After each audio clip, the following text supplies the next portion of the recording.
kegiatan yang meliputi kegiatan mengamati, menanya, mengeksplorasi, mengkomunikasikan, dan juga menyimpulkan. Baiklah, terlebih dahulu Ibu akan menjelaskan mengenai warga negara. Warga negara adalah sebuah istilah dalam konteks kosakata bangsa Indonesia yang merujuk pada terjemahan pada kata citizen dalam bahasa Inggris atau citoyen dalam bahasa Prancisnya. Berawal dari konsep citizen inilah kita bisa memberikan pemahaman yang luas mengenai arti dari warga negara tersebut. Warga dan juga kota adalah suatu kesatuan yang bila ditelusuri secara historis bermula pada masa Yunani kuno, di mana warga adalah anggota dari suatu polis ataupun negara kota. Di Yunani, warga dari polis dinamakan polites, sedangkan di masa Romawi, warga dari republik disebut civitas atau civita. Warga negara seperti yang tertulis dalam Undang-Undang tahun 1945 pada pasal 26. Yang dimaksud dengan warga negara adalah bangsa asli dari suatu negara itu sendiri, atau bangsa lain yang dipisahkan oleh undang-undang sebagai warga negara. Selanjutnya, Ibu akan menjelaskan makna dari hak dan kewajiban. Hak dan kewajiban warga negara muncul sebagai akibat adanya hubungan warga negara dan juga negara. Hubungan antara warga negara dan negara dapat dilihat dari perspektif hukum, politik, kesusilaan, dan juga kebudayaan. Selanjutnya, pengertian hak. Hak merupakan suatu kuasa untuk menerima atau melakukan sesuatu yang semestinya diterima atau dilakukan oleh pihak tertentu dan tidak dapat diganggu gugat oleh pihak lain. Sedangkan pengertian kewajiban merupakan wajib adalah beban untuk memberikan sesuatu yang semestinya dibiarkan atau diberikan oleh orang lain kepada pihak tertentu. Kewajiban ini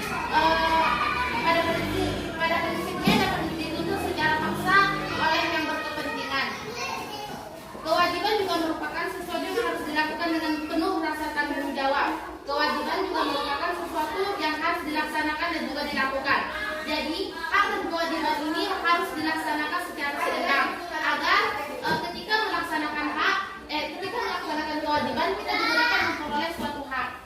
Selanjutnya, Ibu akan menjelaskan akibat ketidakselarasan atau ketidakseimbangan antara hak dan juga kewajiban. Jadi, Ibu sudah jelaskan tadi, jika hak dan kewajiban tersebut tidak seimbang, maka yang terjadi adalah ketidaksesuaian ataupun dapat terjadi suatu masalah-masalah besar, khususnya di dalam diri kita maupun pada orang lain. Jika halnya kita mendapatkan sesuatu, maka kita berkewajiban untuk membalas sesuatu tersebut. Contohnya saja dalam rumah kita, pasti kita diperbolehkan orang tua untuk yang namanya sekolah. Itu merupakan suatu kewajiban kita.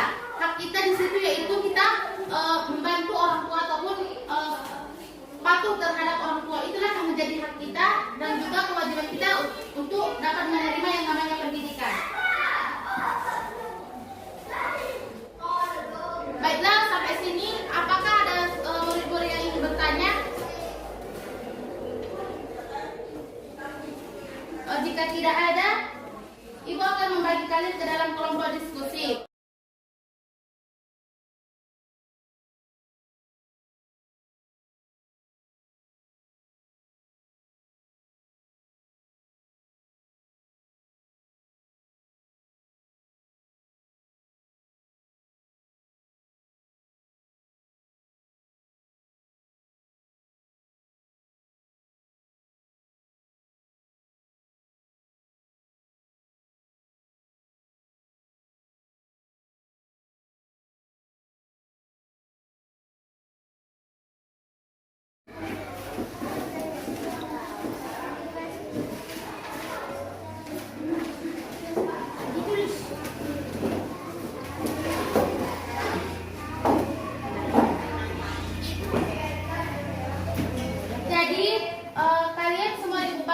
Kelompok yang dikerjakan yang ada yang 4 ini.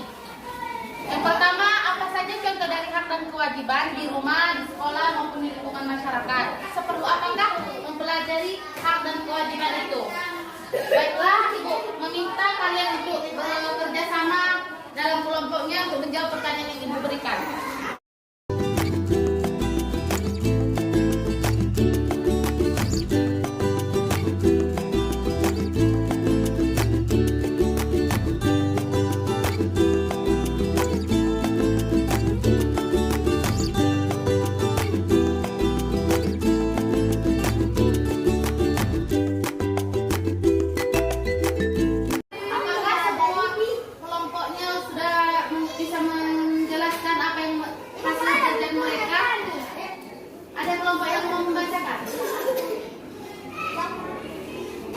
Berikut ini merupakan contoh yang bukan dari pengertian hak sebagaimana pengertian di atas, yaitu mengambil sesuatu milik orang lain, bebas melakukan sesuatu,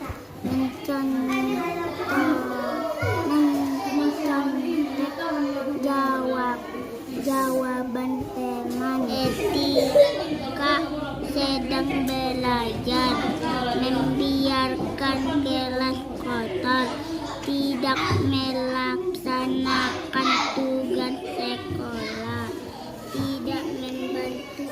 Baiklah, tepuk tangan untuk kelompok 2 yang sudah mempresentasikan hasil kerja mereka.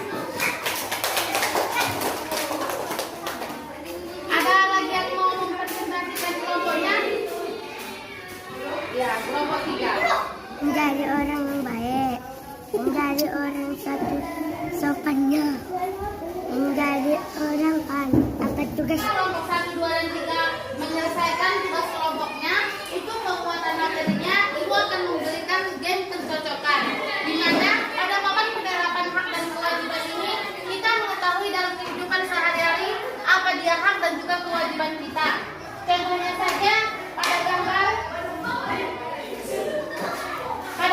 tersebut.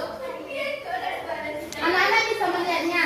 Ini merupakan ada sebuah kegiatan di mana 3 orang tersebut sedang melaksanakan sholat. Apakah sedang melaksanakan sholat ini merupakan hak atau kewajiban? Ada yang tahu? Ini hak atau kewajiban? Ya, betul. Kita tusuk ke kolam kewajiban.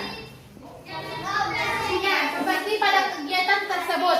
Apakah ini merupakan suatu hak ataupun kewajiban? Ini merupakan suatu hak di mana seorang anak sedang membantu ayahnya membetuli sepeda motornya. Itu suatu hak seorang anak. Apakah dia mau membantu ayahnya ataupun tidak? Ini merupakan suatu hak. Oke. Ada yang mau dari ketiga kelompok mencoba untuk bermain? Maju untuk kelompok 3.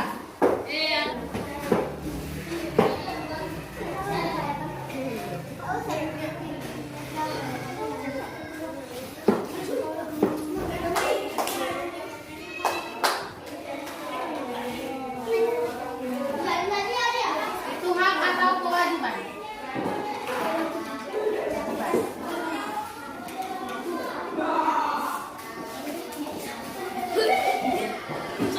Apakah yang ditempelkan saudara kelas 3 kelompok 3 ini betul?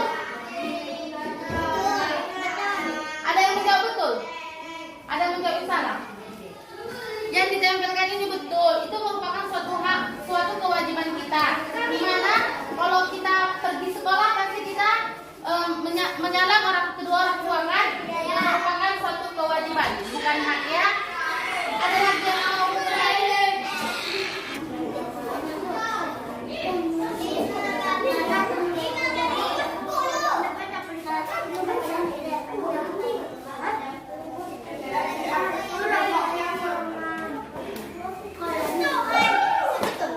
Apakah yang ditempelkan teman kita kelompok 1 itu betul?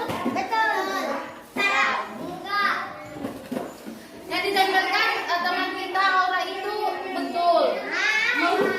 Kewajiban kita untuk anak-anak bekerja sama untuk membersihkan. Contohnya saja ini merupakan suatu kegiatan di mana kita